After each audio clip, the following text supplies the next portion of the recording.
Hey everyone, welcome back to the channel. Today we're diving into some life-saving knowledge. Here are 5 amazing facts that could save your life.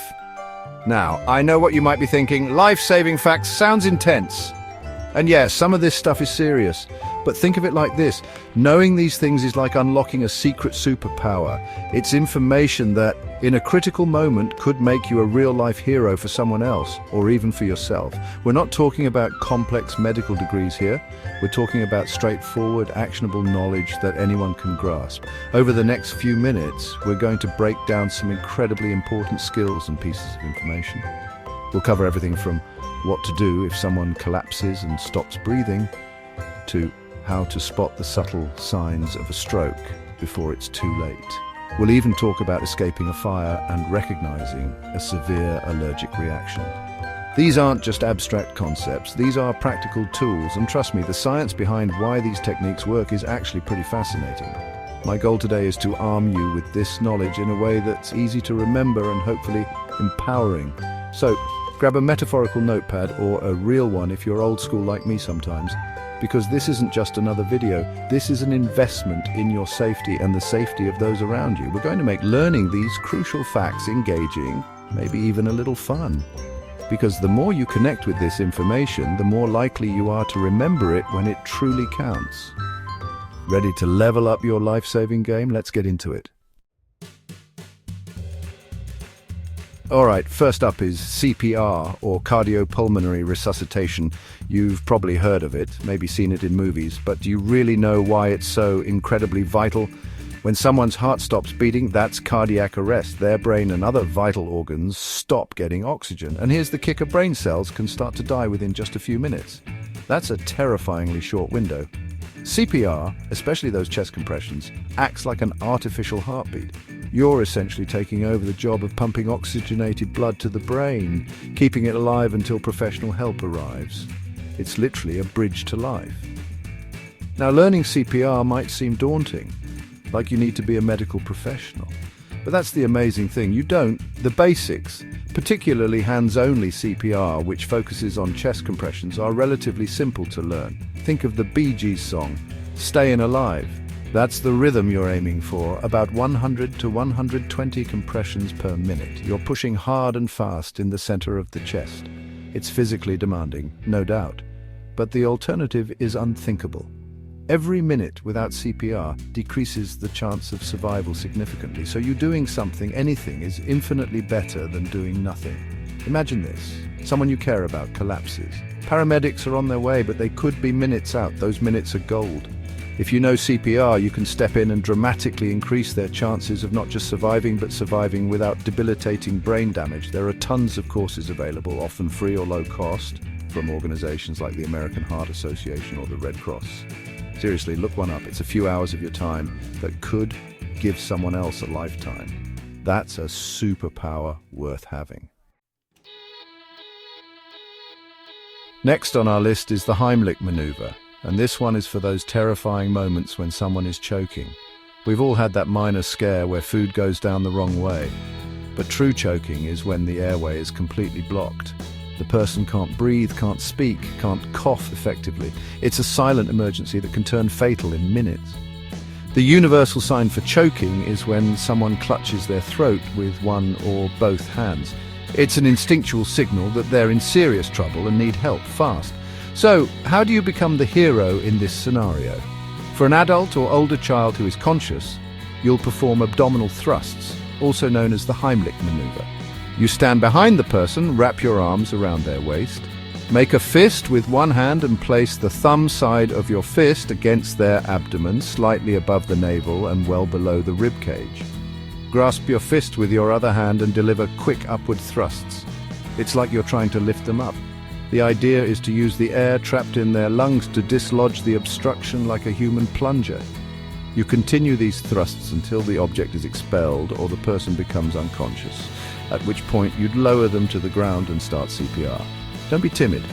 You need to be forceful. It might feel aggressive, but you're saving a life. There are also variations for pregnant women, obese individuals, and even for performing it on yourself if you're alone. Knowing this technique means you can take decisive action in a situation where every single second is absolutely critical. It's another one of those skills that seems simple, but its impact is monumental. Chapter 3. Beat the clock, spotting a stroke with FAST. Let's shift gears to something a little different but equally time-sensitive: recognizing a stroke. A stroke is essentially a brain attack. It happens when blood flow to an area of the brain is cut off, either by a clot or a bleed. When brain cells are deprived of oxygen, they start to die. And just like with cardiac arrest, time is brain. The faster a stroke victim gets treatment, the better their chances of recovery and the less likelihood of long-term disability. This is where the acronym FAST comes in. It's a simple way to remember the key signs. So what does FAST stand for? F is for face drooping. Ask the person to smile. Does one side of their face droop or look uneven? A is for arm weakness. Ask them to raise both arms. Does one arm drift downwards, or are they unable to lift one arm at all? X is for speech difficulty. Ask the person to repeat a simple sentence like, "The sky is blue." Is their speech slurred? Are they unable to speak, or do they have trouble understanding you? These are all red flags. And finally, the most crucial letter, T, is for time to call emergency services like 911 or your local emergency number immediately. Don't wait to see if the symptoms improve. Don't try to drive them to the hospital yourself unless absolutely no other option exists, because paramedics can start life-saving treatment en route. Note the time when the first symptoms appeared, as this information is vital for medical professionals. Recognizing these signs and acting fast can literally be the difference between a full recovery and permanent brain damage, or worse.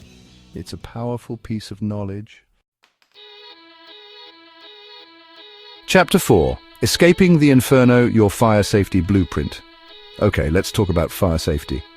A house fire is one of the most terrifying emergencies imaginable, and smoke is often the biggest danger. More people die from smoke inhalation than from the flames themselves. The good news is that a little knowledge and preparation can dramatically increase your chances of getting out safely. The number one rule, if you're caught in a fire: stay low. Smoke and toxic gases rise, so the cleaner air will be closer to the floor. Crawl if you have to. It might feel silly in a drill, but it's a lifesaver in a real fire. Before you even open a door in a fire situation, feel it with the back of your hand.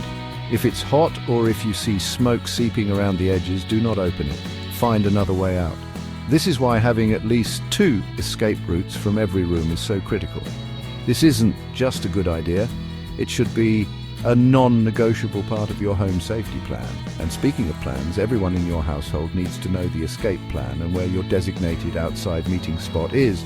Practice it. It's like a muscle, you need to train it. And let's not forget the basics. Working smoke alarms are your first line of defense. Test them monthly and change the batteries regularly. Consider having a fire extinguisher, especially in the kitchen, and know how to use it. Remember, pass, pull, aim, squeeze, sweep. If your clothes catch fire, don't run, stop, drop and roll to smother the flames. These aren't just tips, they are layers of protection that, when combined, create a strong safety net.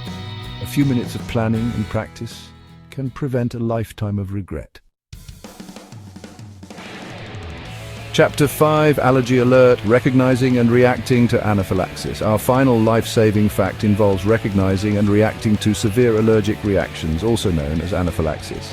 This isn't just a case of a few sniffles or a mild rash. Anaphylaxis is a rapid, severe, and potentially life-threatening systemic reaction. It can be triggered by common things like peanuts, shellfish, insect stings, medications, or latex. For someone with a severe allergy, accidental exposure can escalate incredibly quickly, affecting multiple body systems at once. So, what are the signs you need to watch out for? Symptoms can include difficulty breathing or wheezing, tightness in the throat, swelling of the lips, tongue, or face, widespread hives or rash, dizziness or fainting, a sudden drop in blood pressure, nausea, vomiting, or diarrhea. It's important to understand that not all of these symptoms will necessarily be present. But if you see a rapid onset of serious symptoms, especially after exposure to a known allergen, you need to suspect anaphylaxis and act immediately. For individuals with known severe allergies, their doctor will often prescribe an epinephrine auto-injector, commonly known as an EpiPen. This device delivers a dose of epinephrine, a medication that can reverse the symptoms of anaphylaxis. If someone is having a severe reaction and has an EpiPen, you should help them use it or use it on them if they're unable. Typically, You press it firmly against the outer thigh. Even after using an EpiPen, it's crucial to call emergency services immediately, as symptoms can sometimes return. Knowing these signs and the importance of an EpiPen can be a literal lifesaver for a friend, family member, or even a stranger. And there you have it. 5 incredibly powerful pieces of knowledge that, no exaggeration, could help you save a life. We covered CPR, the Heimlich maneuver, recognizing stroke symptoms with fast, essential fire safety, and how to spot and react to a severe allergic reaction. It might seem like a lot, but each one of these is a tool you now have in your mental toolkit. The real magic happens not just in knowing these things, but in being ready and willing to act if a situation ever calls for it. My hope is that this video doesn't just inform you, but actually inspires you to take the next step. Maybe that's signing up for a CPR course, or sitting down with your family tonight to draw out a fire escape plan. Perhaps it's just committing the FAST acronym to memory. Small actions can have huge ripple effects when it comes to safety and preparedness. You don't need a cape to be a hero. Sometimes all you need is the right information at the right time and the courage to use it. Thanks for watching. If you found this video helpful, make sure to like, subscribe, and share it with your friends, because this is information everyone should have. The more people who know these life-saving facts, the safer all our communities become. Think of it as building a network of everyday superheroes. Stay curious, stay prepared, and as always, stay safe out there. I'll see you in the next video.